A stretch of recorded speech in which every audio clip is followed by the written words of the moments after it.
I'd like to tell my story. It's a little hard after 5 years. Memory of things kind of fade. Not the pain, but just the details. But I don't understand why my landlord isn't willing to help me, because I lived there and I worked there and I went through the fire. It was a very dramatic thing because I had lost a very dear friend in the fire. Her husband her husband had gone to work that morning, I was told. And she was sleeping in, and neighbors knocked on her door, and it was locked, of course, and she didn't wake up, and so she burned to death. Those memories, they never leave you, and it was a very painful experience because I was in the middle of town in the fire. It was happening, and I took a couple pictures. I didn't take more because after I took two, I became very frightened. That's when I didn't know which way to go because cars were everywhere, and I turned left and went over towards Skyway. And when you're afraid, suddenly you have to pee and you just, no place to go. And so I pulled over, and it was dark because the sky was black. It was not totally dark, but it was the smoke and the red sky and the flames.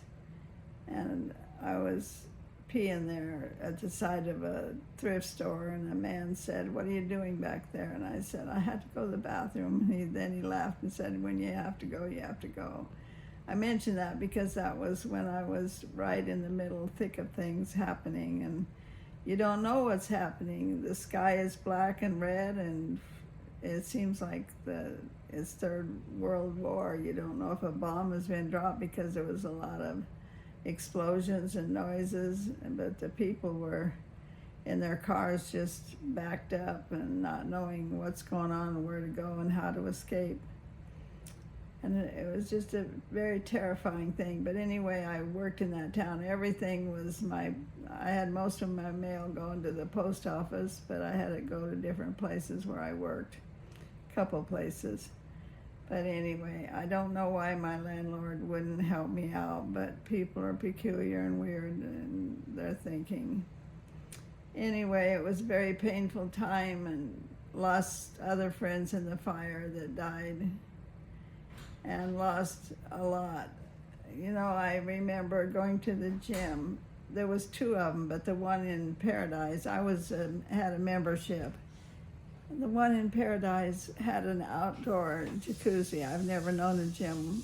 I had never known of one anyway that was outside with grass all around and other swimming pool. And I used to enjoy going there, meeting up with friends. And we used to go to Aquatic Park for picnics and go to the lake boating, and it was just a wonderful retirement place for elderly people. They were also friendly, and Dr. Arnott was my doctor, and he was a doctor that would even pray with me. He was an amazing doctor, and I liked him a lot. I was scheduled to go to the hospital for a hip replacement, and then that was postponed because the fire struck.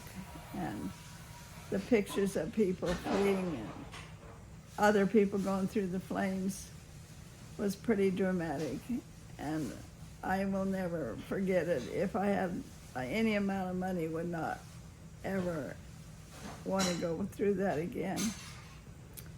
But I've been stressed since then, the last 5 years.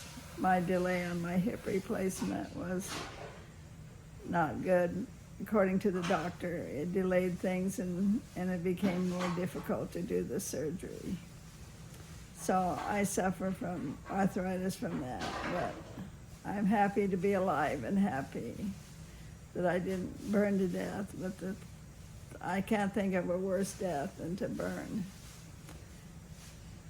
So anyway, the story is that I had my client with me, and he wasn't able to walk. He was a paraplegic. He'd been in a coma 2 months before he was brought out of it. I was taking care of him for a few years.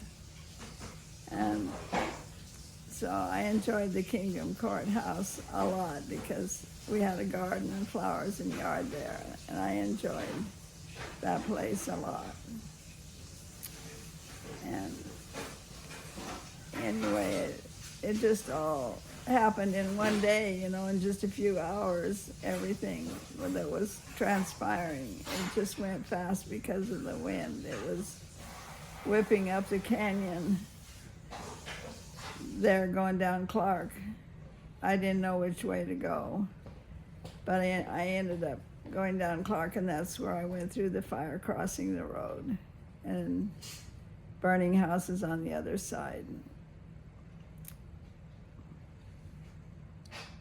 Can you tell us your name?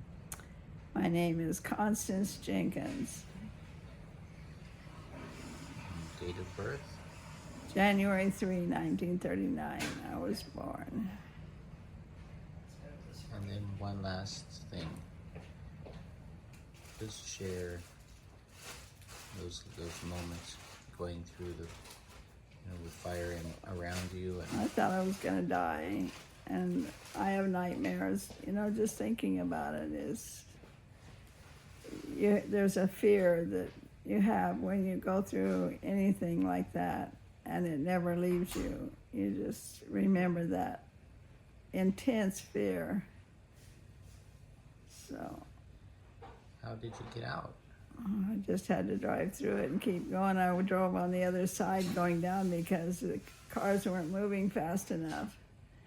I'm sure that there were deaths behind me because it wasn't going fast enough. So I just drove on the opposite side going down. There was only a couple cars came up, and there was room enough for them to get off the road and to see me coming. And other cars followed behind me. So the cars coming up must have been trying to rescue family, or? There were just two white cars that was government cars I see. coming up. Well, thank you for sharing your story. Thank you very much, Mom. Anything you would like to say to the Wildfire Trust people?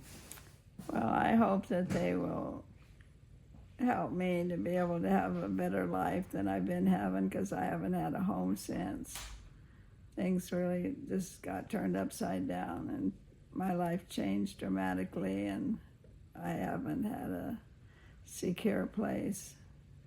Just friends to take me in. And one last thing. Who moved out of the house when you moved in, and who lived with you at their address, and was there anyone else at that address living there?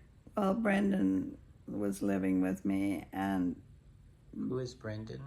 My grandson, and Julie Zabel, the owner of the... For the record, those that are watching, this is my mother, and hello. I'm not interrogating. Brendan is my son, and yes, he lived with Grandma. Julie Zabel moved to Palermo with her dad. Where did I live? You were out of town, but you lived up at your business house. Well, yeah, I lived with you too, but I actually didn't have my room up there in McKinley. Did you remember that? Yes, I gave up my room You to gave up your room Melvin and came Black, and and then, stayed with me. And then his caregiver had to take up the other guest bed. I ended up having no room up there. Yeah, that's true. And then the address, who else lived there? Was there other people that lived at that address? Yes. Wait, who moved out when you moved in? Well, Julie Zabel moved out. There was a man, I think. Bob. Last name? Lowry. That's right. Okay, what about other houses and people? Well, there was a house behind, there was renters, and there was a house in front, one of those sheds, one of the nice ones with a porch and made into a nice little cottage. Were those the landlord's tenants of the same address? Yes. Did you ever know them, or? No, I never knew the people behind, but I knew the one that was rented the cottage in front, Wally Moselle. Richard Moselle. Richard Moselle. Does he have a relationship with her, the landlord? A boyfriend. Was she married to anybody? No, not at the time of the legally. fire? No, she had divorced the man that I took care of used to be her husband. She was my landlord. But she had spells. Sorry, Mom. Just She had spells I know where I I'm had to just take putting her the to the mental camera in your hospital. face here, but I had to take her to the mental hospital more than once because she would have spells. I don't know what caused it. well, thank you for sharing. Anything else you'd like to say? We're at 10 minutes. Just that I don't understand why they don't understand when a person, how much it means that was a senior town for Well, they want a senior utility retirees. bill. Why don't you have a utility bill? Why don't Because you have a cell phone bill with that address? Or why don't you have, more evidence, insurance, things like that? I donated money to the Kalapa House of Charity to pay their Well, utility can I at help you times. answer that question? Because Julie paid the houses that she had moved out of. She paid all the utility bills because I worked for her. I'll I help took you care of answer her that question. ex-husband. Because you had just recently moved in there. That's one reason. Yes. The other reason is because we used a P.O. box because there's multiple people living at that address that you didn't know. Is that correct? Yes. And then what's the other? Let's see. We had a post office box in town where that was our main mail. I think the other reason would be you were trying to, because you're kind of famous, aren't you? With all the homeless people you help. Oh, yes. You kind of wanted to get away and hide from everybody. And that's what you Yes. said. You said, I don't want anyone to know where I'm here. I want some peace and quiet. And Because when you have a homeless shelter, there's always problems with remember people. Charles and Paul and Marguerite.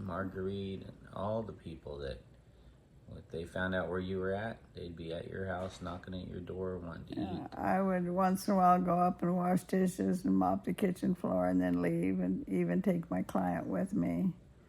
Yeah. But when the fire happened, the smoke was so bad, he couldn't even live in his home. So I took him, and I got a call from a friend up in Tahoe that had a timeshare.